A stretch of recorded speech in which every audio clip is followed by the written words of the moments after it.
আজকে ভিডিও জুড়ে এই ছোকরাটাকেই শুধু দেখতে পাবে। কেন? চলো দেখা যাক। আজ ওর বার্থডে, তাই সকাল সকাল ঠাকুরকে প্রণাম করে ও বাইরে বেরিয়ে যায়। দাদার সাথে বাইক করে ও চলে যায় শোরুমে। কেন? চলো দেখা যাক কেন। হ্যাঁ, ও ফার্স্ট বাইক কিনবে, নিজের উপার্জনের টাকায় ও বাইক কিনতে চলেছে। দেখো বাইকটা কিনে ও যে কী খুশি! ও কবে থেকেই প্ল্যান করছিল একটা গাড়ি কেনার। তো ফাইনালি ওর গাড়িটা হয়ে গেছে।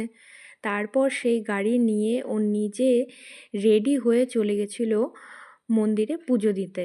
বাইকটাকে দেখো কি সুন্দর করে পুজো দেওয়া হচ্ছে। ফার্স্ট গাড়ি ওর লাইফের। তো সুন্দর করে সেজে গুজে বাইকটাকে তো পুজো দিতে হবে। আর ফার্স্ট রাইড কে নিয়েছে দেখো, আমাদের গোপুসোনা। গোপুসোনা ঘোরাঘুরি করে বাড়িতে ঢুকে গেছে। তারপর সন্ধ্যের দিকে কেক কাটা হয়েছে।